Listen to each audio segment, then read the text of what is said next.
නමෝ තස් භගවතු අරහතෝ සම්මා සම්බුද්දස්ස නමෝ තස් භගවතු අරහතෝ සම්මා සම්බුද්දස්ස නමෝ තස් භගවතු අරහතෝ සම්මා සම්බුද්දස්ස ශ්‍රද්ධා සම්පන්න කාරුණික පින්නතුනි හැම කෙනෙක්ම උතුම් සද්ධර්ම ශ්‍රවණයට සූදානම් වන මොහොත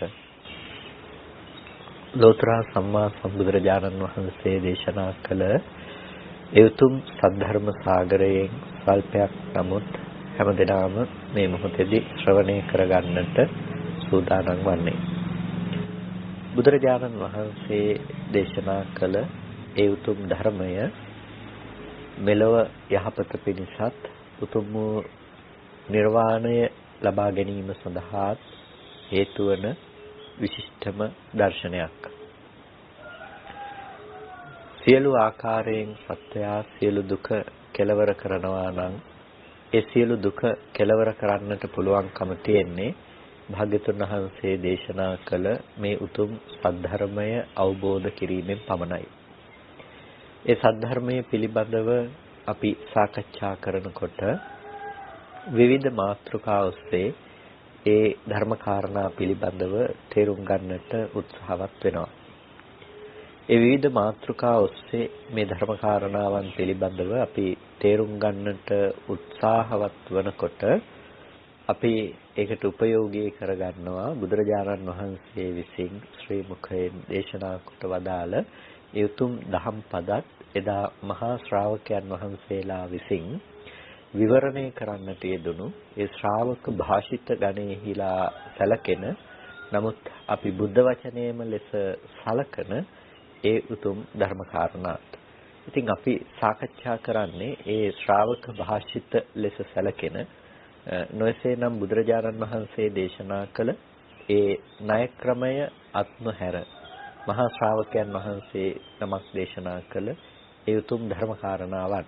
ඒ තමයි පටිසම්භිදා මග්ග ප්‍රකරණය ආශ්‍රය කරගෙන අපේ ජීවිතයේ අපි භාවනාව කියන කාරණාව සකස් කරගන්නේ කොහොමද? එහෙම නැත්නම් අපේ දර්ශනය ඍජු භාවයට පමුණවා ගන්නට අපි කටයුතු කළ යුත්තේ කොහොමද? මේ ආදී කරුණු වලට ඊටාම වැදගත් දහම් කරුණු රාශියක් තමයි අපි සාකච්ඡා කරමින් ඉන්නේ. එතනදී අපි වත්තුනානත්ත් ඥානය පිළිබඳව සාකච්ඡා කළා සම්පූර්ණ වශයෙන්ම. එතකොට වත්තුනානත්ත් ඥානය කියලා කියනකොට අපි හඳුනාගත්ත වස්තු කියලා කියනකොට ඇස කන නාසය දිව ශරීරය මනස නැතිනම් චක්කු සෝත ගහන જીවහා කාය මන කියන මේ වස්තු කරගෙන මේ පවතින හිත නැතිනම් මේ වස්තුන්ගේ හට ගැනීම සිද්ධ වෙන්නේ කොහොමද කියන එක පිළිබඳව නිවැරදිව අපි ව්‍යවස්ථාපනය කරන්නේ කොහොමද කියන කරුණ තමයි අපි එතනදී වැඩි දුරටත් පැහැදිලි කරගන්නට යෙදුනේ. ඉතින් ඒ කාරණා ටික පිළිබඳව අපි පැහැදිලි කරගන්නවා වගේම අපිට දෙවනුවට වඩාත් පැහැදිලි කරගන්නට පුළුවන් ඊළඟ කාරණා ටික අපිට දකින්නට පුළුවන්කම තියෙනවා ගෝචර නානත්ත් ඥානය පිළිබඳව විග්‍රහ කර ගැනීමේදී. කියන්නේ වස්තු නානත්ත් ඥානයේ ළඟට අපිට දකින්නට පුළුවන්කම තියෙන්නේ ගෝචර නානත්ත් ඥානය. ඒත් ගෝචර නානත්ත් ඥානය කියනකොට අපි එහි ඇතුළත් වෙන ධර්ම කාරණා සමස්තයක් ලෙස වස්තු නානත්ත් ඥානයේදීත් බොහෝ කොට සාකච්ඡා කරන්නට යෙදුණා. නමුත් අද දවසේදී මේ සියල්ලම පොදුවේගෙන සංක්ෂිප්ත විවරණයක් විදිහට මේ කාරණා ටික පිළිබඳව අපි මෙතනදී සාකච්ඡා කරන්නට බලාපොරොත්තු වෙන්නේ. ගෝචරයයි කියනකොට අර ආධ්‍යාත්මික ආයතනයන්ට නැතිනම් ආධ්‍යාත්මික වස්තුන්ට ගෝචර වෙන දේ නැතිනම් විෂය වෙන දේ නැතිනම් ඒට හසු වෙන දේ තමයි මෙතනදී කතා කරන්නේ. ඒ කියන්නේ ගොදුරක් කියන්නේ අපි දන්නවා යම් කිසි විදිහකින් ඒක හසු කර ගැනීමකට ලක් වෙනවා. ඒකට දැන් ආධ්‍යාත්මික ආයතනයෙන් ගෝචර කරගන්නවා බාහිර ආයතනය. ඒකට මේ ආධ්‍යාත්මික සහ බාහිර ආයතන කියලත් මේක අපි වෙනස් පැත්තකින් වෙනස් නම් වලින් මේ කරුණ පිළිබඳව අපි හඳුන්වනවා. එතකොට පින්නතුනේ අපිට දකින්න පුළුවන්කම තියෙනවා බාහිර ආයතනය කියලා කියන්නේ මොකක්ද කියලා. එතකොට බාහිර ආයතන කියලා කියනකොට අපි දන්නවා රූප, ශබ්ද, ගන්ධ, රස, ස්පර්ශ කියන මේ දේවල් තමයි බාහිර ආයතන කියලා කියන්නේ. එතකොට මෙන්න මේ බාහිර ධර්මයන් පිළිබඳව ව්‍යවස්ථාපනය කරන ප්‍රඥාවට තමයි ගෝචර නානත්ත් ඥානය කියලා කියන්නේ. එතකොට බාහිර ධර්මයන් පිළිබඳව ව්‍යවස්ථාපනය කරන නුවණට. එතකොට දැන් කතම් බහිද්ධා වවත්තානේ පඤ්ඤා ගෝචර නානත්තේ ඥානං කොහොමද බාහිර තියෙන දේවල් ව්‍යවස්ථාපනය කරගන්නේ? කොහොමද අපි මේ පිළිබඳව නිවැරදි ලෙස මානසිකාරය පවත්වන්නේ? මේක තමයි ඊටම වැදගත්ම දේ බවට පත් වෙන්නේ. ඒ කියන්නේ බාහිර රූපාදී ආයතනයන් පිළිබඳව නැතිනම් රූපාදී ධර්මයන් පිළිබඳව අපි කොහොමද නිවැරදිව ව්‍යවස්ථාපනය කරගන්නේ? මේ කරුණ අපි තේරුම් ගැනීම ඊටම වැදගත් වෙනවා. ඒකට දැන් එකින් එකට අපිට මේ පිළිබඳව බොහෝ කොට සාකච්ඡා කරන්නට පුළුවන්කම තිබෙනවා. නමුත් අපි වඩාත් මේ පිළිබඳව පැහැදිලි කරගන්නට යෙදුනා ගෝචර නානත්තේ ඥානය කතා කරන්නට පෙර කතා කරපු නිසා වස්තු නානත්ත් ඥානය. ඒ නිසා එතනදී අපි ගොඩක් මේට අදාළ විස්තරත් ගොඩාක් අපි කතා කළා. ඉතින් මෙන්න මේ අද දවසේදී කතා කරන මේ කොටසෙදිත් අපිට එහි මතකයක් සමගම අපි නැවත පොදුවේ අරගෙන පුංචි ලක්ෂණ ටිකක් අපි විශේෂ කරගෙන කතා කරන්නටයි සූදානම් වන්නේ. කතං රූපේ බහිද්ධාවවත් හේති කොහොමද රූපය බාහිර ධර්මයක් හැටියට ව්‍යවස්ථාපනය කරගන්නේ? රූපා අවිද්‍යා සම්භූතාති වවත් හේති රූපය අවිද්‍යා සම්භූතයි කියලා ව්‍යවස්ථාපනය කරනවා. රූපා තණ්හා සම්භූතාති වවත් හේති රූපය තණ්හා සම්භූතයි කියලා ව්‍යවස්ථාපනය කරනවා. රූපා කම්ම සම්භූතාති වවත් හේති රූප කර්ම සම්භූතයි කියලා ව්‍යවස්ථාපනය කරනවා. රූපා ආහාර සම්භූතාති වවත් හේති රූපය ආහාර සම්භූතයි කියලා ව්‍යවස්ථාපනය කරනවා. රූපා චතුර්ණං මහ භූතානං උපාදායාති වවත් හේති රූප සතර මහා ධාතුව නිසා පවත්නා උපාදාය රූපයයි කියලා ව්‍යවස්ථාපනය කරනවා. රූපා uppannāti වවත් හේති රූප uppන්න ධර්මයෝ කියලා ව්‍යවස්ථාපනය කරනවා. ඒ වගේම රූපා සමුදාගතාති වවත් හේති රූපය සමුදාගත ධර්මයක්. සකස් වී පැමිණි හේතු නිසා සකස් වුණ ධර්මයක් කියලා ව්‍යවස්ථාපනය කරගන්නවා. රූපා අහුත්වා සම්භූතං රූප නොවි හටගත්ත හුත්වාන භවිස්සන්තිති වී වර්තමානයේහි හටගෙන අනාගතයට න භවිස්සන්ති නොවන්නේ යයි ව්‍යවස්ථාපනය කරනවා. රූපේ අන්තවන්තෝ වවත් හේති රූපය අන්තවද්දයක් රූපයක කෙලවරක් හැටියට ව්‍යවස්ථාපනය කරනවා.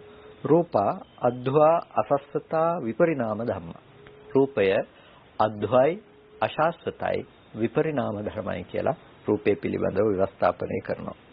ඒ වගේම රූපා අනිත්‍ය රූපය අනිත්‍ය ධර්මය. ඒ වගේම රූපා සංඛතා රූප සංඛත ධර්මය. පටිච්ච සමුප්පන්න රූප පටිච්ච සමුප්පන්නයි. ඒ වගේම කය ධම්මා වය ධම්මා විරාග ධම්මා නිරෝධ ධම්මාති වත්තේති. රූප කය ධම්ම වය ධම්ම විරාග ධම්ම නිරෝධ ධර්මයන්ගෙන් යුක්ත වූවා. මෙන්න මේ විදිහට තමයි රූපය ආධ්‍යාත්මිකයි කියලා ව්‍යවස්ථාපනය කරන්නේ. මේක හිතලා බලන්නකො පින්නතොයි අපූර්ව විග්‍රහයක් නේ. ඊටාම ලස්සන, ඊටාම අපූර්ව ධර්ම විග්‍රහයක් තමයි මේ සිදු කරන ධර්ම විග්‍රහය. ඇයි මේ රූපය බාහිරයි කියලා ව්‍යවස්ථාපනය කරන්නට ගිහිල්ලා අපි මේ ව්‍යවස්ථාපනය කරන්නේ අර ආධ්‍යාත්මික ධර්ම ගැන කතා කරපු දේවල්නේ. දැන් රූපේ බාහිරයි කියලා ව්‍යවස්ථාපනය කරන හැටි ගැනනේ අපි කතා කරන්නේ මේ. ඒකනේ කතම් බහිද්ධාවවත්තානේ පඤ්ඤා කියලා.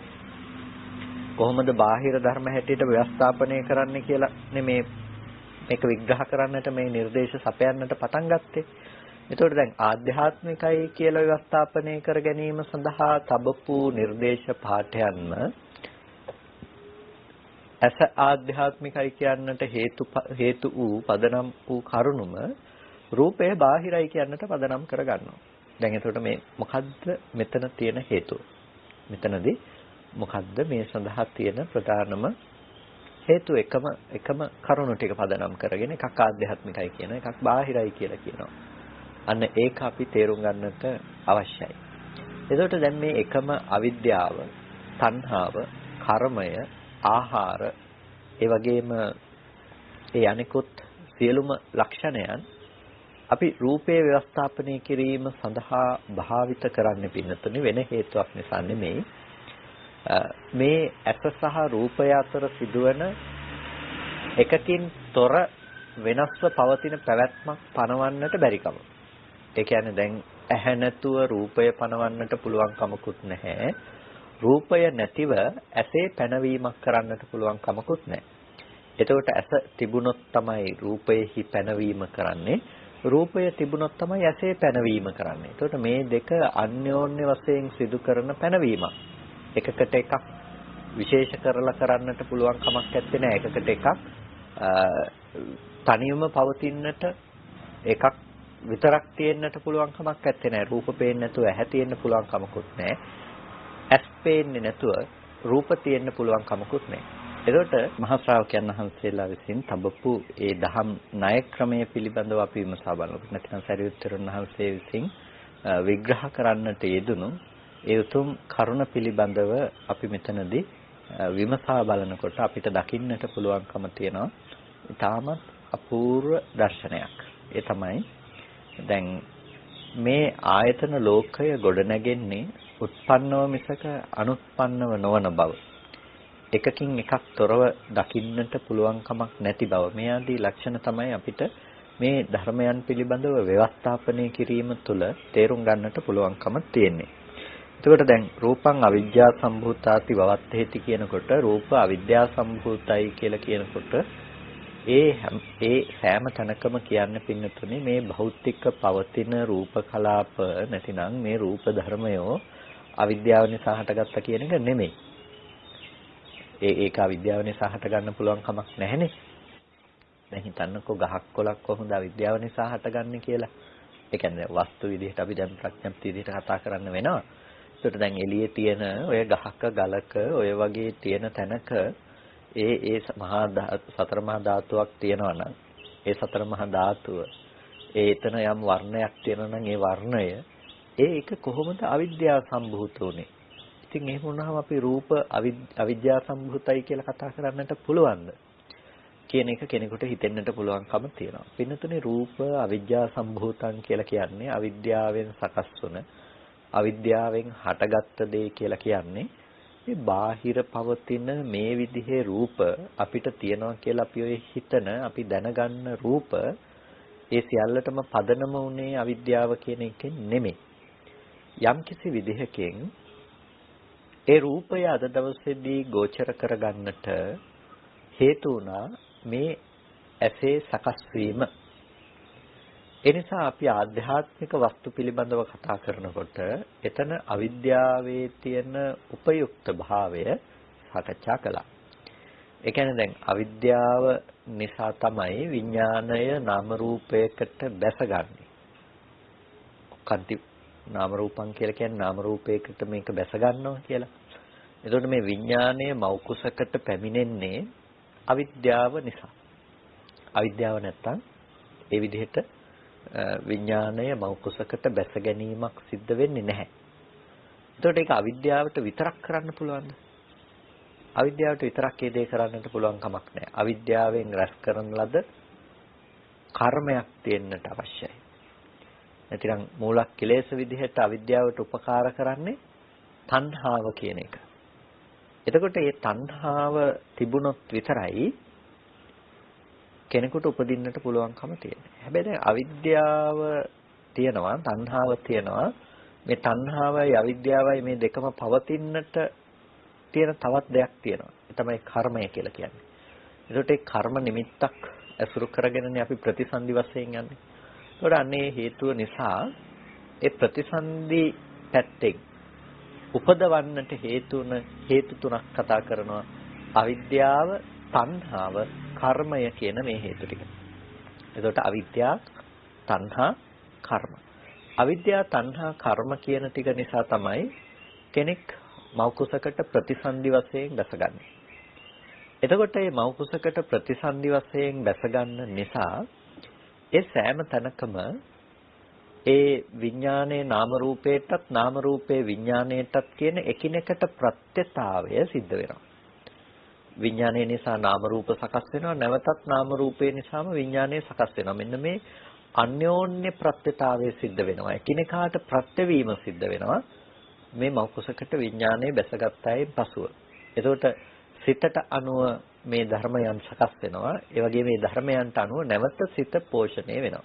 එතකොට මෙන්න මේ අන්‍යෝන්‍ය ප්‍රතිබද්ධතාවය නැතිනම් එකිනෙකාට උපකාර කරගන්න බව නිසා මේ කයේ වැඩිමක් පේනවා. මේ කයේ වැඩිමක් පේනවා. ඒ හිත ඇති වුණේ යම් විදිහකටද ඊට අනුරූපීව මේ කයේ වැඩිමක් පේනවා. එතකොට දැන් ඒ හිතේ ගතියක් තියෙනවා නම් මේ විදිහට ඇහැ හදනවා කියලා අන්නේ ඇහැ හදපු විදිහට ඇහැ හදන විදිහට තමයි පින්නතුනේ රූප දකින්නට පුළුවන්කම තියෙන්නේ. එතකොට ඔය හිතෙන් ඇසේ සකස් කිරීම වෙනස් කළොත් එහෙම අපිට පෙනෙන දේ වෙනස් විදිහට පෙනෙනවා. දැන් විඥානයේ නාම රූපයට ප්‍රත්‍ය වෙනවා කියලානේ කිව්වේ. එතකොට දැන් මේ විදිහට කයේ සැකස්මක් වෙන්නේ නැහනේ විඥානයේ පැවැත්ම නැත්තම්. එතකොට මේ විඥානයේහි පැවැත්මට අනුරූපීව තමයි අද මේ ආහාරමය දේ නැතිනම් ආහාරමය රූප කලාපයන් මේ විදිහට සකස් කරන්නේ. තව විදිහකින් කියනවා නම් මේ ආහාර සම්භූතම් කියනකොට මේ කනබන ආහාර ප්‍රත්‍යයෙන් හටගත්ත මේ රූපය මේ විදිහට සකස් කරලා තියෙන්නේ අර විඥානයේ ප්‍රත්‍යතාවයක් නිසා. එතකොට ඒ විදිහට දැන් මේ එකම ප්‍රත්‍ය කියලා නෙමෙයි අනෙක් ප්‍රත්‍ය මේ දෙක ඇතුළත් කරන්නට පුළුවන්කම තියෙනවා. එතකොට මෙන්න මේ විදිහට මේ ප්‍රත්‍යතාවය නිසා මේ ඇස අද සකස් වෙන එක වෙනස් වුණොත් ඔබට පෙනෙන රූපය වෙනස් වෙලා තියෙනවා. ඒ නිසා තමයි රූපය කියන එක පිළිබඳව අපිට කතා කරන්නට පුළුවන්කම තියෙන්නේ ප්‍රසාදයට හමු වූ රූපය කියන තැනින් මිසක ආපාතාගම වූ රූපය කියන තැනින් මිසක වෙනත් රූපයක් පිළිබඳව කතා කිරීමෙන් නෙමෙයි. එනිසා වැදගත්ම දේ තමයි මෙතනදී රූප අවිජ්ජා සම්භූතං තණ්හා සම්භූතං කම්ම සම්භූතං වවත්තේති කියනකොට රූප අවිද්‍යා තණ්හා කර්මයන්ගෙන් හටගත්තා කියන දේ පිළිබඳව ව්‍යවස්ථාපනය කිරීමේදී අපි ඒකාර බාහිර තියෙන රූපය පැත්තට නොදා අපි දකින්නට ඕනේ රූපය කියලා අපි දැනගන්නේ බාහිර පවතින එළියේ එක දිගට තියෙන දෙයක් නෙමෙයි අපේ ඇස උපකාර කරගෙන ඇසට පැමිණෙන වර්ණ සටහන ගෝචර කරගන්න විදියට අපි හිතන දෙයක් ලෙස අපි තේරුම් ගන්නට අවශ්‍යයි. ඒ කියන්නේ අපි දකින වර්ණ රූපය බාහිර සතර මහා ධාතු වූ රූපයේහි පවතින ඇත්තම ඇත්ත වර්ණ රූපය කියන්නට පුළුවන් කමක් නැත්තේ නෑ. එතන පවතින දේමයි පේන්නේ කියන්න පුළුවන් කමක් නැත්තේ නෑ. බලන්න මේක මොනතරම් සියුම් කාරණාවක්ද කියලා. එළියේ තියෙන පෙනෙනවා කියලා අපි හිතන දේ එතන ඇත්තටම තියෙනම දේද එහෙම නැතිනම් අපිට පේන්නේ එහි ඇසට පහළ වූ ප්‍රතිබිම්බය පිළිබඳවද අපි දැනගන්නේ. පින්නතුනේ අපි දැනගන්නේ අර ඇසට ප්‍රතිබිම්බගත වූ දේ නැතිනම් ඇසට පැමිණි වර්ණ සටහන. අපි ඒකට කියන ආපාතහගම වූ රූපායතනය කියලා. ඇහැට ආපු රූපායතනය ඇහැටපත් වෙච්ච වර්ණ සටහන. එතකොට අපි දැනගන්නේ ඔය ඇහැට ආපු ඇසටපත් වූ වර්ණ රූපේ වර්ණ සටහන පිළිබඳව. එතකොට මේ වර්ණ සටහන පිළිබඳව දැනගන්න අපිට පුළුවන්කම තිබුණේ පින්නතුනේ ඇහැ හදපු මට්ටමටනේ. ඇහැ සකස් වුණ ඇහැ සකස් කළ මට්ටමට තමයි අපිට මේ වර්ණ රූපේ දැනගන්නට පුළුවන්කම තිබුණේ. එතකොට අන්න අපිට පේනවා එහෙනම් මේක අවිද්‍යාවෙන් හැදුනේ කියලා කියන එක අසාධාරණ නෑ කියලා. අවිද්‍යාවෙන් සකස් වුණා කියන එක අසාධාරණ නෑ කියලා. එතකොට මේක තණ්හාවෙන් හැදුණා කියන එක අසාධාරණ නෑ කියලා. ඇයි? මේ කතා කරන්නේ ආයතන සහගිය ධර්මයක් නිසා. බාහිර ආයතන පිළිබඳව කතා කළත් මේ කතා කරන්නේ ආධ්‍යාත්මික ආයතනයන් එක්ක. ආධ්‍යාත්මික ආයතන නැතිව අපිට මේක කතා කරන්නට පුළුවන් කමක් නැත්තේ නෑ. ඒ නිසායි ආධ්‍යාත්මික ආයතනයන් ව්‍යවස්ථාපනය කරන ඒ කරුණු ටිකම නැතිනම් ඒ ව්‍යවස්ථාපනය කිරීම සඳහා අපි භාවිත කළ න්‍යායම මේක බාහිරයි කියලා ව්‍යවස්ථාපනය කර ගැනීමට අපි උපකාර කරගන්නේ. එතකොට ඒ තුල ගොඩනගන දේ තමයි පින්නතුනේ අපි ඇහැ පැත්තට තියෙන හේතු ටිකම රූපේ පැත්තට දාලා බලනවා. ඒ කියන්නේ රූපය කියන දේත් අපි සකස් කරගෙන තියෙන්නේ ඇස පෙන්වා දෙන විදිහට මිසක අපිට දකින්න පුළුවන්කම තිබුණේ බාහිර යථාර්ථයක් විදිහට පවතින දේ විදිහටම නෙමෙයි. ඒකයි කෙනකෙනාට ඔය රූපය වෙනස්ව එකම රූපේ පිළිබඳව වෙනස්ව දකින්නට පුළුවන්කම තියෙන්නේ. නැතිනම් ලෝකේ වර්ණන්දතාවය ආදී දේවල් තියෙන්නේ. නැතිනම් තිරසංගත සතුන් මිනිසුන් දෙවියන් ආදී අයට එක එක විදිහට ඒ රූපය පිළිබඳව දකින්නට පුළුවන්කම තියෙන්නේ එකම රූපය බවට පත් නොවි. දැන් මෙන්න මේ විදිහට පින්නතුනේ අපි ව්‍යවස්ථාපනය කර ගැනීමේදී අපිට රූපය පිළිබඳව එතකොට අවබෝධයක් ඇති වෙනවා. රූපය පිළිබඳව විශාල ප්‍රඥාවක් ඇති වෙනවා. මොකද්ද රූපය පිළිබඳව ඇති වෙන අවබෝධය? නැතිනම් රූපය පිළිබඳව අපි ඇති වෙනවා කියන විශාල ප්‍රඥාව මොකද්ද? ඒ රූපය පිළිබඳව ඇති වෙන විශාල ප්‍රඥාව තමයි පින්නතුනේ මේ රූපය කියන එක ඇහැට පෙනෙන වර්ණ සටහන් මාත්‍ර වූ දෙයක්. සත්ව පුද්ගල භාවයකින් තොර හුදු චිත්‍ර මාත්‍රගත වූ දෙයක් කියලා. මේ ව්‍යවස්ථාපනය කරන්න බෑනේ පින්නතුනේ අම්මා තාත්තා ගෙවල් දොරවල් යාන වාහන කියන මට්ටමින් රූපය අල්ලගෙන ඉන්න කෙනෙකුට මේ ව්‍යවස්ථාපනය කරන්න පුළුවන් කමක් නැහැ. ඒ ව්‍යවස්ථාපනය කරන්නට පුළුවන්කම තියෙන්නේ ඒ විදිහට අල්ලගෙන ඉන්න කෙනෙකුට නෙමෙයි මේ පිළිබඳව යථාර්ථ විදිහට දකින රූපය කියන එක චිත්‍ර මාත්‍රයක් එමත් නැතිනම් වර්ණ සටහන් මාත්‍රයක් කියලා අවබෝධ කරගන්න ඒ මට්ටමින් රූපය කියන දේ හසු කරගත්ත කෙනෙකුට තමයි මේ ව්‍යවස්ථාපනය નિවරදිව කරන්න පුළුවන්කම තියෙන්නේ. එහෙනම් අද අර රූපය පිළිබඳව අර නානත්ත්ව සංඥාවන්ගෙන් කෙනෙකුට ඇසුරු වෙනවා නම් එයා ඉස්සෙල්ලාම කළ යුතු වෙන්නේ මොකද්ද? මේක අවිද්‍යා කර්ම ආහාර ආදී ධර්මයන්ගෙන් හටගත්තා කියන එක දකින්නට කලින් එයා කළ යුතු දේ බවට පත් වෙන්නේ රූපය කියන දේ ඉස්සෙල්ල ප්‍රකට කරගෙන ඉන්නට අවශ්‍යයි. ඒකයි අනිත්‍ය ආදී භාවනාවන් පිළිබඳව දේශනා කරන බුදුරජාණන් වහන්සේ ඉති රූපං ඉති රූපස්ස සමුදයෝ ඉති රූපස්ස අත්ංගමෝ කියලා දේශනා කළේ. මේකයි රූපය, මේකයි රූපයේ හට ගැනීම, මේකයි රූපයේ වැයවීම. එතකොට ඉස්සලම දේශනා කළේ ඉති රූපං. මෙන්න මේක රූපය.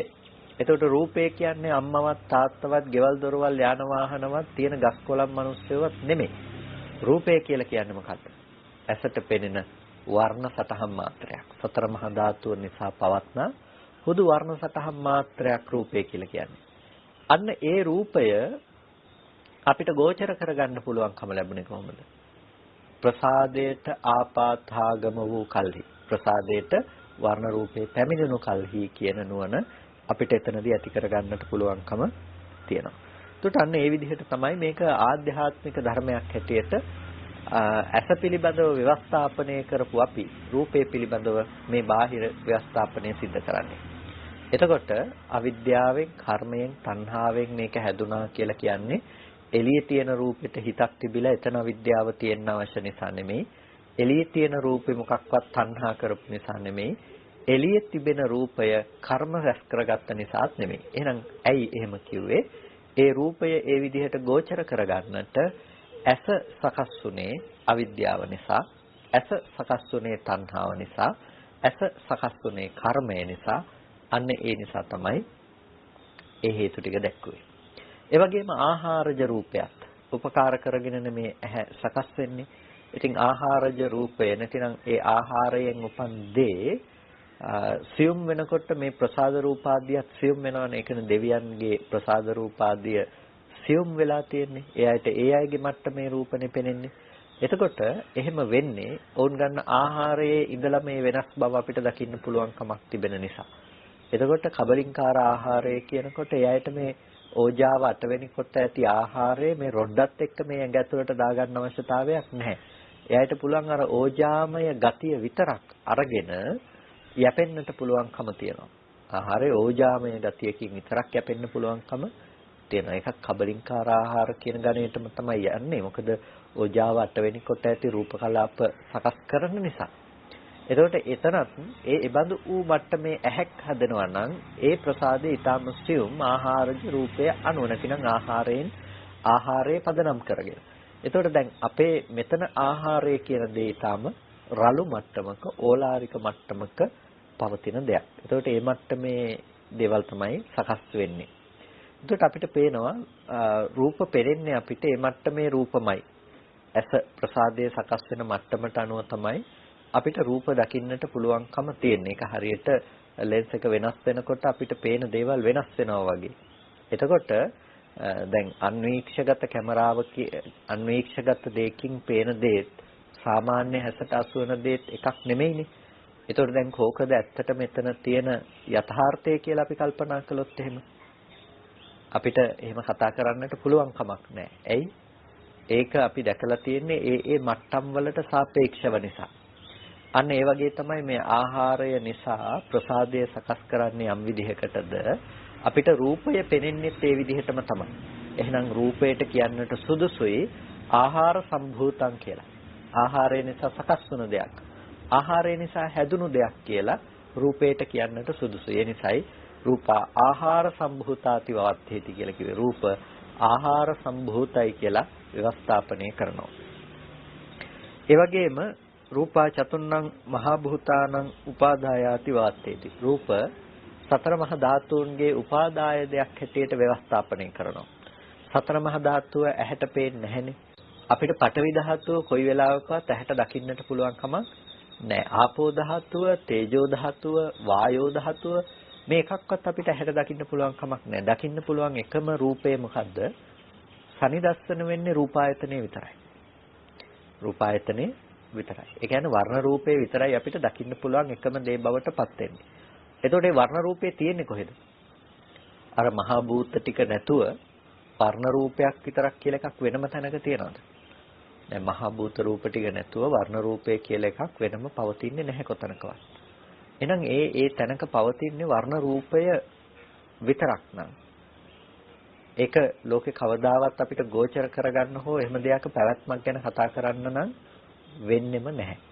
ඒ නිසා සතර මහා ධාතුව පිළිබඳව තමයි වර්ණ රූපයක් පවතින්නේ. අන්න ඒ නිසා තමයි සතර මහා ධාතු ඇසුරු කරගෙන පවතින නිසා මේකට උපාදාය රූප කියලා කියන්නේ. සතර මහා ධාතු නිසා පවතින රූප. එහෙමත් නැත්නම් උපාදාය රූප කියලා හඳුන්වන්නේ. ඒකට මෙන්න මේ උපාදාය රූප කියන එක යටතේ අපි රූපේ ව්‍යවස්ථාපනය කළ යුතුයි. අර අපි මුලින් කිව්වා වගේ එතකොට පින්නතුනේ අපිට රූපේ පිළිබඳව තිබුණා නම් වැරදි සහගත සංඥා සංකල්පයන් තිබුණා නම් අන්න ඒ මට්ටම අපි ඉක්මවා ගන්නට ඕනේ. කායानुපස්සනාවක් තුළ අපි හිත තබාගෙන හෝ ධාතු මනසිකාරය කිරීමකින් හෝ අපි අර නානත්ව සංඥාවන්ගෙන් හිත ගලවලා හිත ඒකත්වයකට ගැනීම තමයි මෙතනදී ප්‍රධාන වේ යුත්තේ. එතකොට අන්නේ හිත ඒකත්වයකට ගන්නකොට තමයි පින්නතුනි අපිට එතනදී හොඳ වඩාත්ම ප්‍රකට වීමක් තියෙන්නේ මේ රූපය කියන එක හුදු වර්ණ සටහන් මාත්‍රයක් පමණයි. රූපය කියන එක හුදු වර්ණ සටහන් මාත්‍රයක් විතරයි කියන එක. අද අපිට එහෙම පේන්නේ නැහැනේ. අපිට පේන්නේ දකින්නේ තියෙන දේවල්මයි. බාහිර තියෙන මේ දේවල්මයි දකින්නේ කියලා. ඒක කොයි වෙලාවකවත් අපිට අර ඇහැට පේන චිත්‍රයක් විදිහට ප්‍රකට වෙලා නැහැනේ. අපි ඒක ඇතුලේ අපි සජීවී ලෝකයක් විදිහට අපි ඒවා නිර්මාණය කරගන්නවා. අපිට යන්නේන මිනිස්සු දකින්න පුළුවන්, කතා කරන මිනිස්සු දකින්න පුළුවන්, යන්නේන වාහන දකින්න පුළුවන්. අපි මේවා සජීවී දේවල් හැටියට අපි කල්පනා කරන අපි ව්‍යවස්ථාපනය කරන්නේ මේ විදිහට තමයි අද දවසේදී. අන්නේ වැරදි ව්‍යවස්ථාපනය තමයි ඉවත් කරන්නට අවශ්‍ය නිසා මේ රූප චතුර්ණම් මහා භූතානං උපාදායාති වවත්තේති කියලා කියන්නේ. සතර මහා ධාතුව නිසා පවත්නා රූපයක් හැටියට මේක ව්‍යවස්ථාපනය කරගන්නවා.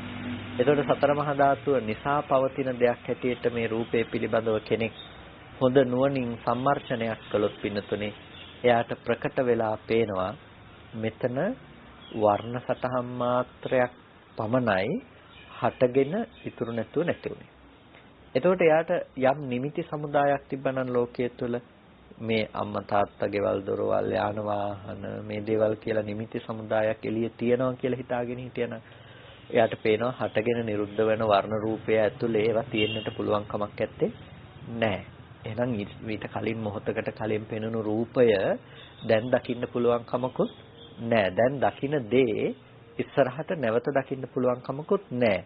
මෙන්න මේ විදිහට පින්නතුනේ එයාට එතන තියෙන රූපායතනයේ තියෙන යථා ස්වභාවය දකින්නට පුළුවන්කම තියෙනවා.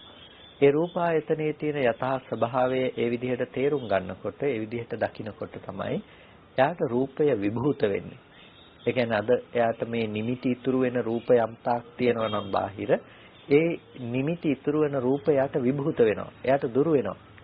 එයා දකින්නේ මේ වර්ණ සටහන් මාත්‍රික වූ රූපායතනයක්. එද හටගෙන ඉතුරු නැතුව නිරුද්ධ වෙන දෙයක්.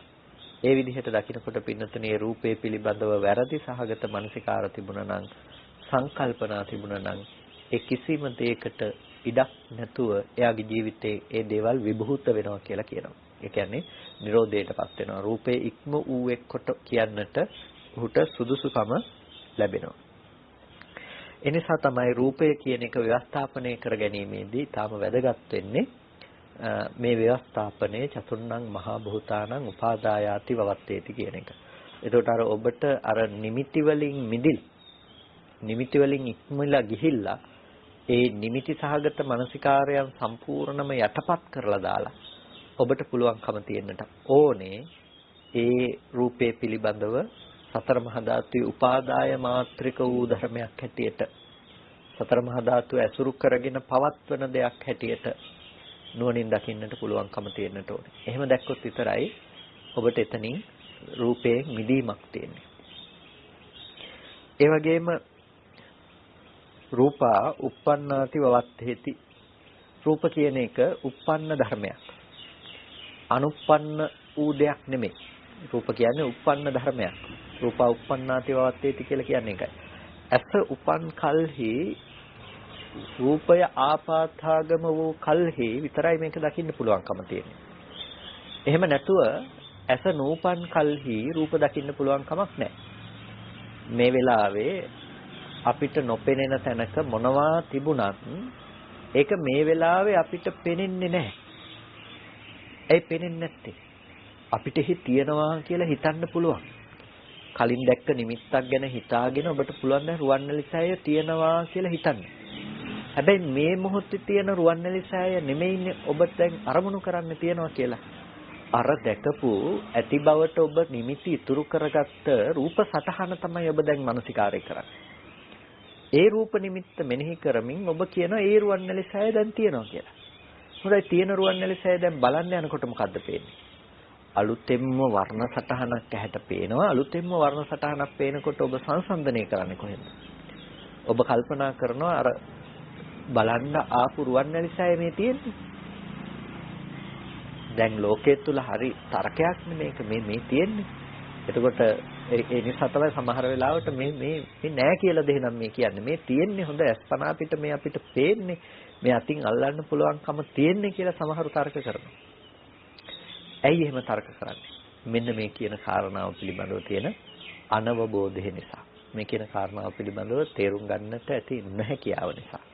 ඒ කියන්නේ මෙතනදි කියන්නේ ඔය එළිය මොකක්වත් තියනවාද නැද්ද කියන ප්‍රශ්නෙට උත්තර සැපීමක් නෙමෙයි. මේක uppන්න ධර්මයක්. uppන්නයි කියලා කියන්නේ වර්ණ රූපයක් හැම වෙලාවකදීම ඇහැට පැමිණෙන්නේ ඒ මොහොතට. ඇස ඇති කලෙහි හටගත්තා වූ වර්ණ නිමිත්ත ඇහැට පෙනෙනවා. ඒ පෙනුණු වර්ණ නිමිත්ත ආය කවදාවත් ඇහැට එන්න පුළුවන් කමක් නැහැ. අතීත වුණ විගත වුණ නිමිත්ත අපව කවදාවත් අපිට ඇහැට පේන්නේ නැහැ. යදතීතම් පහිනං තං කිව්ව එකයි. යමක් අතීත නම් ඒක ප්‍රහීන වෙලා ඉවරයි. අපත්තං ච අනාගතේ පැමිණෙන්නේ නැහැ. වර්ණ රූපයේ ස්වභාවයත් ඒකම තමයි. අතීත වූ දේ ප්‍රහීන වෙලා ඉවරයි. අනාගතයට සිටේ කියලා පෙනෙයි කියලා අපි හිතනවා නම් ඒ පේන දේවල් තාම පැමිණිලා නැහැ. එතකොට අපි දකින්නේ මොකද්ද? වර්තමානයේ තුල ඇස් සමුවට පැමිණෙන රූපායතන. වර්තමානයේ ඇස් සමුවට එන රූපායතනය. වර්තමානයේ මනසින් අරමුණු කරගනු ලබන රූපායතනය. රුවන්වැලි සෑය කියලා අපි අරමුණු කරන්නේ. එතකොට ධම්මායතනේ පරයාපන්නව අපි ඒ රූපායතනයක් තමයි සිහිපත් කරගන්නේ. අපි දැකපු රූප නිමිත්තක් සිහිපත් කරගන්න. එතකොට අපි ඒක තියනවා කියලා හිතනවා. ඒත් මොකක් නිසාද? දන්නේ නැහැ තමන්ගේ හිතෙන්ම සිහිපත් කළ දෙයක් කියලා දන්නේ නැහැ. දන්නේ නැති නිසා එදා ඉතුරු කරපු නිමිත්තම තවදුරටත් ඇසුරු කරලා තහවුරු කරලා තියනවා කියලා තියලා ඉතුරු කරලා තියනවා. ඒ නිසා තියෙන එක විඳින්න අපිට හැමදාම පුළුවන්කම තියෙනවා. ওই විදිහට තමයි පින්නතුනේ ලෝකේ හැමදේම ඒ කියන්නේ ඔක දැන් අපි රුවන්වැලි සෑය කියන එක අරගෙන කතා කළාට ඔබට අම්මා තාත්තා යාන වාහන දුව පුතා මිල මුදල් මේ හැම තැනකටම ඕකමනේ. එතකොට මේ තියෙන දේවල් එක්ක ඔබ ගත කළ ජීවිතයේ ඔබ කරපු ගියපු දේවල් ඒ දේවලුත් ඔබට තියෙනවානේ. අනුත්පන්නවක් තියෙනවා ඔබට දැන්. ඔබ තණ්හා කරලා තිබ්බනම් ඔබ ආස කරපු දේවල් දැන් තියෙනවා. ඔබ කාට හරි බැනලා තිබ්බනම් බැනපු අය දැන් ඉන්නවා. බැනපු කම ඔබට ඉතුරුයි. ඉතින් මේ දේවල් සිහිපත් කරලා ප්‍රතිසන්දි වශයෙන් යන්න බෑද? මේ දේවල් සිහිපත් කරලා ප්‍රතිසන්දි වශයෙන් අපිට යන්න බෑද? පින්නතුනේ ප්‍රතිසන්දි වශයෙන් යන්න පුළුවන්. මේ දේවල් අරමුණු කරලා මේ දේවල් සිහිපත් කරලා ප්‍රතිසන්දි වශයෙන් යන්න පුළුවන්. ඒක තමයි එතන තියෙන භයානකමකම. අපි මේ දේවල් අරමුණු කරලා නැවත උත්පත්ති ලබන්නට අපි ප්‍රතිසන්දි වශයෙන් ඒ තැනකටපත් වීම එතන තියෙන භයානකම දේ. එනිසා අපි සිඳින්නට ඕනේ යන්න ඒ ප්‍රතිසන්දි පිණිස යන ගතිය ඉවත් කරන්නට ඕනේ. යන්න ඒකට මේ ධර්මය uppannam avatteti කියන මේ ව්‍යවස්ථාපනය ඊටාම වැදගත් වෙනවා. ඇයි uppannam avatteti කියලා කියන්නේ? ඒක ඉපදුණු දෙයක් හැටියට ව්‍යවස්ථාපනය කිරීමෙහි වැදගත්කම තමයි අනුප්පන්න සහ අපාතු භූත ධර්ම, නූපන් පහළ නොවූ ධර්ම සහ පහළව විගත වූ ධර්ම. පහළව විගත වූ ධර්ම පිළිබඳව අපිට පැවැත්මක් හම්බ වෙන්නේ. අපිට දකින්න පුළුවන්කම තියෙනවා දැන් හටගත්තු ධර්මය ඒ තැන ඉතුරු නැතුව නැති වෙලා යනවා. ඒ ණයම තමයි අතීතයට පැමිණෙන්නේ. එතකොට දැන් හටගත්ත දේ ඉතුරු නැතුව නැති වෙලා යනවා නම් ඒක අනාගතයට ඉතුරු වෙලා තියෙන්නට පුළුවන් කමකුත් නැහැ. ඒකත් ඉතුරු නැතුව අතීතයේදී ගත්ත දේම නැති වෙලා ගිහිල්ලා තියෙනවා. අනාගතයට ගන්නවා නම් එද යම් රූපායතනයක්මයි. ඒ රූපායතනයේද ඒ තැනම හටගෙන ඉතුරු නැතුව නැති වෙනවා. එතකොට මෙන්න මේ විදිහට පින්නතුනේ අපිට පුළුවන් මේ පිළිබඳව හොඳ විශ්ලේෂණයක් සිදු කරගන්නට. ඒකයි මේක uppannam avatteti කියලා කිව්වේ. උපන්න ධර්මයක් ඇටියට ව්‍යවස්ථාපනය කරගන්න. එතකොට රූපා uppannā avatteti කියනකොට රූප උත්පන්නයි කියලා අපි දකිනකොට උත්පන්න වූ රූපයන් පිළිබඳව අපිට වැරදි දැකීමක් කොතනකවත් හටගන්න විදිහක් නැහැ. උපන්න ධර්ම පිළිබඳව වැරදි දැකීමක් අපිට හටගන්නට පුළුවන්කම නැහැ. ඒ අවබෝධය ඊටම වැදගත් වෙනවා නිර්වාණගාමිනී ප්‍රතිපදාව අපි සකස් කරගන්නකොට. ඒ වගේම රූපා සමුදාගතාතිවවත්තේති රූප කියන එක සමුදාගතයි. රූප සමුදාගතයි. සමුදාගතයි කියලා කියන්නේ මේ ප්‍රත්‍ය සමவாயයෙන් උපන් දේවල්. එහෙම නැතුව මේ ඉබේ හටගත්ත දේවල් නෙමෙයි. රූප ඉබේ හටගෙන ඉබේම තියෙනව නෙමෙයි. මේ අපි කතා කරන්නේ එක පරයයකින් නිසා ඒක අමතක කරන්නට එපා. මොකක්ද මේ පරයය? මේ කතා කරන්නේ ආධ්‍යාත්මික ආයතනයට හේතු වන හේතු ටිකත් එක්කමයි මේ කතා කරන්නේ. සමුදාගතයි කියලා කියන්නේ මේ සෑම දෙයක්ම ප්‍රත්‍ය කරගෙන රූපේ ආරම්මණයක් වෙන්නේ නැතිනම් ඒ කියන්නේ රූපය කියන එක ප්‍රත්‍යක් වෙන්නේ නැතිනම් ඒක වර්ධවා ගන්නට එපා. රූපය කියන එක ප්‍රත්‍යක් වෙන්නේ නැත්නම් කියලා කිව්වේ දැන් රූපය කියන දේ අපිට අරමුණු කරන ස්වභාවයකට පත් කරගන්නට බැරි නම් පින්නතුනේ අපිට පුළුවන් කමක් නැත්තේ නැහැ කොයිම වෙලාවකවත් ඒ රූපේ දැනගන්නට. ඒ නිසා රූපය කියන ධර්මයේ පිළිබඳව අපි තේරුම් ගන්නට අවශ්‍යයි මේ රූපායතනය කියන එක සෑම මොහොතකදීම සමුදාගත ධර්මයක්. ඒ කියන්නේ හේතු නිසා සකස් වෙන ධර්මයක්. ඒක එක තැනකින් විතරක් පනවන්න පුළුවන් කමක් නැහැ. ඒක සිතෙන් අරමුණු කරන නිසායි පෙනෙන්නේ. චක්කු විඥාණය ඒ රූපය අරමුණු කරගෙන පවතින නිසා ඒක දකින්න පුළුවන්කම තියෙන. නැත්නම් ඒක දකින්න පුළුවන්කම නැහැ. ඒ වගේම ඇස රූප මේ දෙක එකතුව නිසායි මේක පෙනෙන්නේ. එතකොට අපිට මේ පිළිබඳව තියෙන නුවණක් මේක මේ ඉබේ දැන් අපිට නොපෙනෙන තැන්වලත් රූප තියෙනවා කියලා ඇති වෙනවා නම් වැරදි දැකීමක්. ඒ වැරදි දැකීම අපිට දුරු කරගන්න පුළුවන්කම තියෙනවා. දැන් ඒක වැරදි දැකීමක් කිව්වා කියලා කියන්නේ එහෙනම් එළියේ රූප නොපෙනෙන තැන්වල නැහැ කියලා හිතන්න එපා. මේක ගන්නෙම ඒ වැරදි කෝණයෙන්නේ. දැන් සමුදාගතයි කියනකොට මේක දැන් එළියේ අපි බාහිර අපි නොදන්න නොපෙනෙන තැන්වලත් මේ රූප තියෙනවා කියලා අපි හිතනකොට අපි මේක ගැන කතා කරනකොට නෑ එහෙම නෙමෙයි මේක සමුදාගතයි මේක මේ එකතු වීමත් එක්ක නැතිනම් මේ තුන් දෙනෙකුගේ එකතුව නිසා පෙනීම කියන දේ හටගන්න කියලා කියනකොට එහෙම නැතුව පණවන්න පුළුවන් කමක් නැහැ කියනකොට කියන එහෙනම් එළිය නැහැ කියලා රූප නැහැ කියලා කියන්නේ. පින්නතුනේ මේ රූප තියනවද නැද්ද කියලා තර්ක කරන කතාවක් ගැන නෙමෙයි මේ කතා කරන්නේ. අපිට පෙනෙන තැනක තියෙන මෙන්න මේ වගේ ධර්මයක්.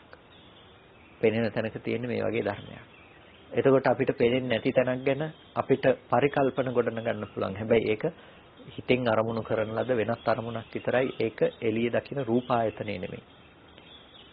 ඇතයි කියලා අපි හිතනවා නම් බාහිර අර රූපාදී නිමිති අනුසාරයෙන් අපි ඇති කරගත්ත දෙයක් විතරයි. ඒ නිසා අපිට මේ දේවල් කතා කරනකොට අපි ඒක නිවැරදිව තේරුම් ගන්නට අවශ්‍යයි. ඇත්තටම මේක ඇතුළත සිදුවන સિદ્ધාන්තය කුමක්ද කියන එක. ඒක තේරුම් ගත්තොත් විතරයි අපිට පුළුවන්කම තියෙන්නේ හරියටම බුදුරජාණන් වහන්සේ දේශනා කළ ඒ දර්ශනයත් එක්ක අපේ මේ නිවන් ප්‍රතිපදාව නිවැරදිව ගොඩනගා ගන්නට. එහෙම නැති වුණොත් අපි ධර්මය කියලා බොහොම වියවුල් සහගත තත්වයකටපත් වෙනවා. මොකද මේ න්‍යාය හරියට තේරුම් නොගැනීම මත. ඒ නිසා අපි තේරුම් ගන්නට ඕනේ බුදු දේශනාව තේරුම් ගන්නකොට මේ බුදුරජාණන් වහන්සේ මෙතනදී දේශනා කරන්නේ කුමන දහම් පරයයක්ද කියන එක. මේක බුදුරජාණන් වහන්සේ දේශනා කළා කියලා අපි කියන්නේ මේ බුදුරජාණන් වහන්සේගේ භාෂිතය ශ්‍රාවක භාෂිතයක් වුණත් බුද්ධ භාෂිතය ලෙස සලකා බලලා. ඒ කියන්නේ බුදුරජාණන් වහන්සේ විසින් මේ භාෂිතය අනුමත කරන ලද්දක්සේ සලකලා තමයි අපි බුද්ධ භාෂිතයමයි කියලා මේකට කියන්නේ. එතකොට මෙන්න මේ විදිහට රූප කියන එක අපි ව්‍යවස්ථාපනය කරගන්නවා සමුදාගත ධර්මයක්. රූප සමුදාගතයි. ඒ වගේම රූප අහුත්වා සම්භූතා. රූප කියන එක අහුත්වා සම්භූතයි. ඒ කියන්නේ අහුත්වා සම්භූතයි කියලා කියන්නේ නොවි හට ගන්නවා. ඒ වගේම හුත්වා න භවිස්සති වී අනාගතේට නොපැවත නිරුද්ධ වෙනවා. වී අනාගතේට නොපැවති නැති වෙලා යනවා. ඒක තමයි රූපයන්ගේ තියෙන ස්වභාවය. එතකොට මේ රූපයන්ගේ තියෙන අහුත්වා සම්භූත ස්වභාවය සහ වී අනාගතේට නොපවත්නා වූ ස්වභාවය අපි නිවැරදිව තේරුම් ගන්නට ඕනේ. එතකොට දැන් හුත්වා න භවිස්සති කියලා කියනවා නම් වී අනාගතේට නොවන්නේය කියලා කියනවා නම් මේ කතා කරන්න මේ භෞතිකයේ තුල ආපහු අපිට දකින්න පුළුවන් රූප තියනවා කියන එකක් නෙමෙයි. මේ කතා කරන්නේ ආයතනාගත වූ දේ පිළිබඳව. ආයතනාගත වූ රූපය පිළිබඳව තමයි පින්නතුනේ අපි මේ විදිහට මේ මානසිකාරය පවත්වන්නේ.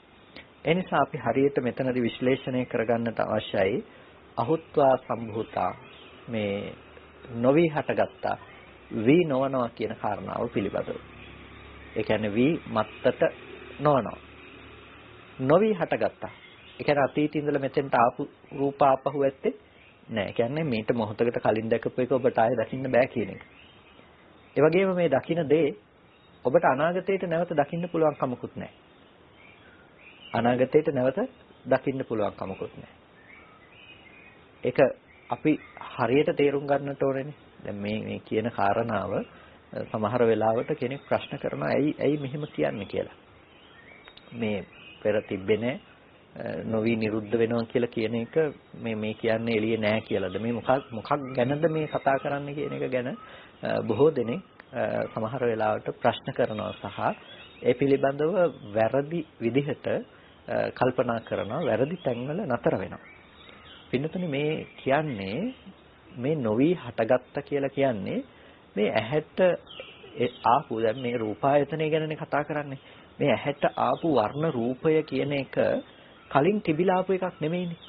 කලින් එහෙ සකස් වෙලා තිබිලා ඊට පස්සේ මේ ඊයේ ඉඳලා තියෙන එක මේ අද මේ පේනවා එහෙම නෙමෙයි. ඒ මොහොතටනේ අපිට ඇහැට පතිත වෙන්නේ. ඒකයි නොවි හටගත්තා කියලා කියන්නේ. දැන් එතකොට දැන් පෙනුණු වර්ණ රූපය අනාගතයට ඉතුරු වෙන්නේ නැහනේ. දැන් පෙනෙන වර්ණ රූපය අපිට ආපහු හෙට ඇවිල්ලා බලන්න පුළුවන් කමක් නැහැ. ඒක ඉතුරු වෙන්නේ ඇහැට පත්තුන ආපාතහගම වුණ වර්ණ රූපය හටගෙන ඒ මොහොතේ නැති වෙලා යනවා. ඒක තමයි ස්වභාවය. ඒක මොහොතින් මොහොත හටගෙන ඉතුරු නැතුව නැති වෙලා යන ස්වභාවයෙන් යුක්තයි. එතකොට ඒ විදිහට මොහොතින් මොහොත හටගෙන ඉතුරු නැතුව නැති වෙලා යන ස්වභාවයෙන් යුක්ත වර්ණ රූපයේ පිළිබඳව අපිට කියන්න පුළුවන් කමක් නැහැ. කලින් තිබිලා ආපු එකක් අනාගතයට මේක ඉතුරු වෙනවා කියලා. පින්නතුනේ ඕක තමයි රූපයේ තියෙන ඇත්තම ඇත්ත ස්වභාවය. එතනින් එහා දෙයක් රූපේ ආයේ නැහැ. එතනින් එහාට මේ අම්මා තාත්තා මේ ගෙවල් දොරවල් වශයෙන් අපිට විඳින්න පුළුවන් කමක් මේ රූපේ තියෙනවා කියලා එහෙම ස්වභාවයක් අපිට ඇති කරගන්නට පුළුවන් කමක් නැත්තේ නෑ. අපිට දකින්න පුළුවන්කම තියෙනවා මේ රූපය ඒ විදිහට හටගෙන ඉතුරු නැතුව නැති වෙන දෙයක් හැටියට මේ ව්‍යවස්ථාපනය තුලින්. එතකොට අර රූපේ පිළිබඳව අපිට තිබුණා නම් වැරදි සහගත සංඥා මානසිකාරය. රූපේ පිළිබඳව අපිට තිබුණා නම් වැරදි විදිහට ආශ්‍රව ගොඩනගා ගන්න හේතු ටික. ඒ හේතු ටික තමයි මේ විදිහට අපි අයින් කරලා දාන්නේ. ඒ නිසා මේ ව්‍යවස්ථාපනය කිරීම තුළ අපිට රූපේ සම්පූර්ණම ਸਰවාකාරයෙන්ම පරිඤ්ඤය භාවයට පත් වෙනවා. ඊට පස්සේ රූපේ අන්තවන්තෝ වත්තේති රූපේ අන්තවද්දයක්. මේ රූපය ඒකාන්තයක්. මේ රූපය කියලා කියන්නේ එක කෙලවරක්. ඒ වගේම රූප අද්දුහා මේක දිගටම තියෙනව නෙමෙයි අසස්සත අසස්සතයි. පවතින දේවල් නෙමෙයි විපරිණාම ධම්ම. විපරිණාම ධර්මයයි නැතිනම් විපරිණාමේ වෙනස් වීම ස්වභාව කොට පවතින දෙයක්. ඊට පස්සේ අනිච්චා අනිච්චයි සංකතා හේතු නිසා සකස් වුණ දෙයක්. පටිච්ච සමුප්පන්න වූ ධර්මයක්. මේක අවිද්‍යාව ප්‍රත්‍යයෙන් හටගෙන දුක ඇති කරලා නතර වෙන තැනකින් කතා කරන්නට පුළුවන් સિદ્ધාන්තයක්. කය ධම්මා, වය ධම්මා ක්ෂය වීම ස්වභාව කොට පවතිනවා. වය ධම්මා මේක වැය ස්වභාව කොට පවතිනවා. එතකොට විරාග ධම්මා, නිරෝධ ධම්මා විරාගයේ ස්වභාව කොට, නිරෝධයේ ස්වභාව කොට පවතින ධර්මයක්. මෙන්න මේ විදිහට ඇහැ පිළිබඳව ව්‍යවස්ථාපනය කළා වගේම රූපේ පිළිබඳව ව්‍යවස්ථාපනය කරන්නට හේතු ටික පෙන්නනවා. ඒක තමයි බාහිර ආයතනයේ ව්‍යවස්ථාපනය කරගැනීමේ ස්වභාවයේ බවට පත් වෙන්නේ.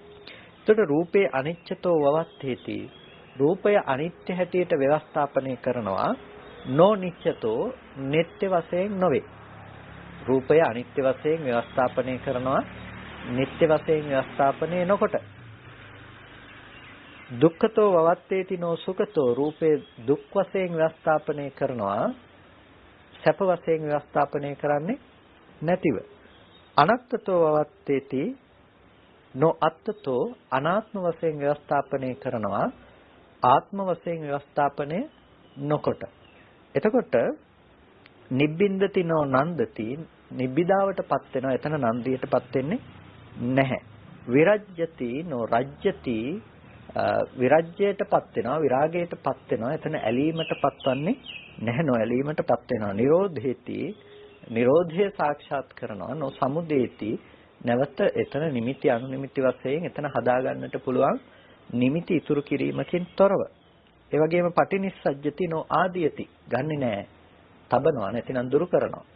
ඒකට මෙන්න මේ විදිහට අනිච්චතෝ වවත්තෙන්තෝ නිච්ච සංඥාම් පජහති අර ඇස පිළිබඳව කතා කළා වගේම එයා නිත්‍ය සංඥාව දුරු කරන්නෙක් බවට පත් වෙනවා. අනිත්‍ය වශයෙන් ව්‍යවස්ථාපනය කරනකොට එයා නිත්‍ය සංඥාව දුරු කරන්නෙක් බවට පත් වෙනවා. දුක් වශයෙන් ව්‍යවස්ථාපනය කරනකොට සුඛ සංඥාව දුරු කරන්නෙක් බවට පත් වෙනවා. මෙන්න මේ විදිහට එයා ඒ ව්‍යවස්ථාපනය කිරීම නිවැරදිව සිදු කරනවා. එතකොට පින්නතුනේ මේ ව්‍යවස්ථාපනය කරන එක නිවැරදිව අපි සිදු කර ගැනීම ඊටාම වැදගත් වෙනවා. අපේ ධර්ම ප්‍රතිපදාවට මොකද ආධ්‍යාත්මික සහ බාහිර ආයතන ටික නිවැරදිව ව්‍යවස්ථාපනය කර ගැනීම තුළින් විතරයි අපිට පුළුවන්කම තියෙන්නේ පින්නතුනේ අපේ ජීවිතය නිවැරදිව සකස් කර ගන්නට. එතකොට එහෙම නැති වුණොත් අපිට පුළුවන් කමක් නැත්තේ නැහැ අපේ ජීවිතය නිවැරදිව ඒ ධම්මානුධම්ම ප්‍රතිපදාව තුළ ඉදිරියට අරගෙන යන්නට අපිට පුළුවන් කමක් නැත්තේ නැහැ. ඒ නිසා අපි හරියටම කල්පනා කරලා බලන්නට අවශ්‍යයි අපේ ජීවිතේ කොහොමද මේ ඔස්සේ නිවැරදි මාවතකට අපි ප්‍රවිෂ්ඨ කරගෙන නිවැරදිව මේක අරගෙන යන්නේ කියලා. එතකොට මේ අපි කතා කළේ අද දවසේදී රූපය පිළිබඳව. දැන් අපි සද්දේ පිළිබඳව අපි ගිහිල්ලා බැලුවත් කතං සද්දේ බහිද්ධා වවත්තේති. සද්දේ කියන එක බාහිර දෙයක් හැටියට ව්‍යවස්ථාපනය කරගන්නේ කොහොමද කියලා. සද්දා චතුර්ණං මහා භූතානං උපාදායාති වවත්තේති. සද්දේ කියන එක සතර මහා ධාතුව නිසා පවතින රූපයක් හැටියට ව්‍යවස්ථාපනය කරනවා. සද්දා uppannāti වවත්තේති. සද්ද උපන්නා වූ දෙයක් හැටියට ව්‍යවස්ථාපනය කරනවා. එතකොට සද්දා සමුදාගතාති වත්තේති සද්ද සමුදාගත දෙයක් හැටියට ව්‍යවස්ථාපනය කරනවා. දැන් පුංචි වෙනසක් අපිට දකින්න පුළුවන්කම තියෙන. ඒ සද්දේට කිව්වේ නෑ අවිද්‍යාවෙන් හටගත්තා කියලා. සද්දේට කිව්වේ නෑ තණ්හාවෙන් හටගත්තා කියලා. සද්දේට කිව්වේ නෑ කර්මයෙන් හටගත්තා කියලා. දැන් ඒක රූපේට කිව්වා හැබැයි සද්දේට කිව්වේ නැහැ. එතකොට ඇයි මේ විදිහට කිව්වේ නැත්තේ? එතකොට මේ නොකියපු හේතුව පිළිබඳව අපි නුවණින් දකින්නට අවශ්‍යයි. දැන් මේක විශේෂ තැනක් මේක දකින්නට පුළුවන්කම තියනවා චත්තසංගායනා ත්‍රිපිටකයේ අවිජ්ජා සම්භූතං, තණ්හා සම්භූතං, කම්ම සම්භූතං කියන කොටස සද්ද රූපයට දකින්න පුළුවන්කම තියෙනවා. ඒ වගේම ඇතැම් පොත්වල ලංකාවේ තියෙන පුස්කොළ පොත්වල දකින්න පුළුවන්කම තියෙනවා. සියම් ත්‍රිපිටකයේ දකින්නට පුළුවන්කම තියෙනවා. PTS පොත්වලත් ඉංග්‍රීසි මුද්‍රණය තුලත් මේ කියන කරුණ දකින්නට පුළුවන්කම තියෙනවා. එතකොට මේ පිළිබඳව සද්දේ පිළිබඳව අපි ටිකක් වෙනස්ව කතා කරනවා. අනිත් ඒවලට වඩා වෙනස් කොට. ඒකට හේතුව තමයි මේක උතු චිත්ත සමුත්ථානත්තා. මේකට අර සද්දේ කම්ම සමුත්ථානයි කියලා අර බාහිර ගැටීමක් කියන තැන නිසා උපදින බාහිර සතර මහා ධාතු ඇති වෙන ගැටීමක් නිසා ඇතිවන දෙයක් නේ සද්ද රූපය කියලා කියන්නේ. අන්න ඒ හේතුව නිසා ආදී මේ කාරණා ටික පිළිබඳව යම්කිසි මත බෙහෙදාත්මක තත්වයක් තියෙනවා. එතකොට ඒ නිසා මේක අට කතායේපි අවිජ්ජා සම්භූතාදී චතුර්ණං නවුත්තං. එතකොට අට කතාවන්න ආදීෙහිදීත් මේ අවිද්‍යා සම්භූතං ආදී කරුණු ටික කියන්නේ නැහැ කියලා කියනවා. නමුත් මෙතනදී අපේ පුද්ගලික අදහසකුත් මතක් කළොත් මේකේ අර්ථය පිළිබඳව ගන්නට පුළුවන්කම තියෙනවා. මොකද මේක ඇතැම් පුස්කොළ පොත්වල චට්ට සංගායනා ත්‍රිපිටකය තුලත් ඒ වගේම PTS පරිවර්තනය සඳහා පාදක කරගෙන තියෙන ඒ පුස්කොළ පොත්මයි අපේ රටින් ගෙනිච්ච පුස්කොළ පොත් සහ බුරුම පුස්කොළ පොත් සහ තවත් බොහෝ මූලාශ්‍ර භාවිත කරලා තියෙනවා. ඒකට අපිට දකින්න පුළුවන්කම තියෙනවා. ඒවලත් මේ පෙළ දකින්න පුළුවන්කම තියෙන බව. එතකොට මේ සද්ද රූපේ දැන් ඇහැ පිළිබඳව අපි කතා කරපු හේතු ටිකම රූපේට කතා කළේ අපි මුලින් ඉඳලා කතා කරගෙන ආපු පරියායකට. ඒ තමයි එළියේ තියෙන රූපය අවිද්‍යාවෙන් හැදුනා කියලා නෙමෙයි මේ කියන්නේ. මේ ගහක් කියන තැන තියෙන පඨවි ආපෝ තේජෝ වායෝ වර්ණ ගන්ධ රස ඕජා කියන ටික අපි රළු විදිහටම කතා කළොත් අන්න ඒක සම්පූර්ණම අවිද්‍යා තණ්හා කර්මයන්ගෙන් හැදුනා කියන එක නෙමෙයි අවිද්‍යා සම්භූතං කියන එකෙන් කියන්නේ.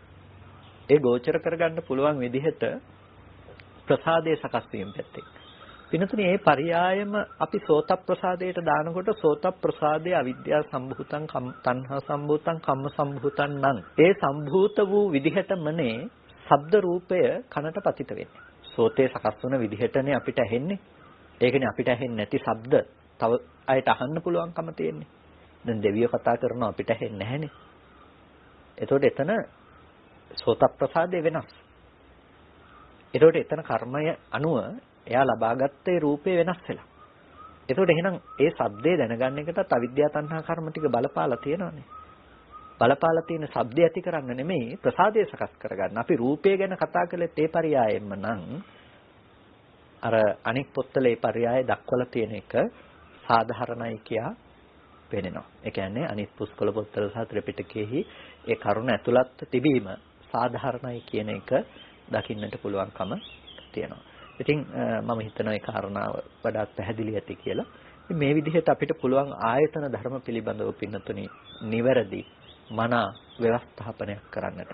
ඒ ව්‍යවස්ථාපනය තුළ තමයි ඔබට පුළුවන්කම තියෙන්නේ නිවැරදිව දහම් කරුණු පිළිබඳව අවබෝධයක් ඇති කරගන්නට. ඒ වගේම අපේ විපස්සනාව අපි කොහොමද මේ ධර්මයන් පිළිබඳ නුවණින් සම්මර්ෂණය කරන්නේ කියන එක පිළිබඳව අපිට කතා කරන්න තියෙන ওই ටික ඔස්සේ. ඔය තැනට එන්න ඔය කරුණු පදනම් කරගෙන තමයි පින්නතුනි අපේ විපස්සනාව නැතිනම් විදර්ශනා භාවනාව කියන එක අපි සකස් කරගන්න අවශ්‍ය වෙන්නේ. ඒ නිසා මෙන්න මේ කරුණු ටික ඔබේ ජීවිතෙන් අතහැරෙන්නට නොදී කොහොම හරි එකතු කරගන්න. කොහොම හරි ජීවිතේ මේ කරුණු ටික අල්ලගෙන ඉදිරියට යන්න. අපිට පුළුවන්කම තියෙනවා නිවීම කියන දේ අදම ලබා ගන්නට නිවීම කියන දේ මේ ජීවිතයේ තුලදීම අපිට ප්‍රතිවේධ කරන්නට පුළුවන්කම තියෙනවා. හොඳයි, කල්පනා කරගන්න අද දවසේදීත් උතුම් සද්ධර්ම ශ්‍රවණය කරලා යෝනිසෝ මනසිකාරාදී පවත්තලා වටිනා කුසලයක් සිද්ධ කරගන්නට යෙදුනේ. මේ සිද්ධ කරගත්ත සියලුම කුසල ධර්මයන් අපි අනුමෝදන් කළ යුතු අයට අනුමෝදන් කරනවා. පළමුවෙන් අපට අර්ථයෙන් ධර්මයෙන් අනුශාසනා කළ අපේ ධර්මාචාර්ය අවසරයි මාංකඩවල සුදස්සන ස්වාමීන් වහන්සේට, අවසරයි මාංකඩවල නන්දරතන ස්වාමීන් වහන්සේටත් ස්වාමීන් වහන්සේලා දෙනමතම මේ උතුම් පින් අපි කුසලයේ අනුමෝදන් කරනවා. ස්වාමීන් වහන්සේලා දෙනමතම උතුම් නිවනින් සැනසීම පිණිස මේ කුසලය හේතු පාරමිතාවක්ම වේවා කියලා සාදු කියලා පින් අනුමෝදන් කරනවා. ඒ වගේම සියලු දෙවියන්ටත් මේ පින් අනුමෝදන් කරනවා. දෙවියෝ මේ පින් සතුටින් සාදුනාදෙන් අනුමෝදන් වනු ලබත්වා. දෙවියන්ටත් උතුම් නිවනින් සැනසෙන්නටම මේ කුසලය හේතු පාරමිතාවක්ම වේවා කියලා සාදු කියලා මේ පින් අනුමෝදන් කරමු.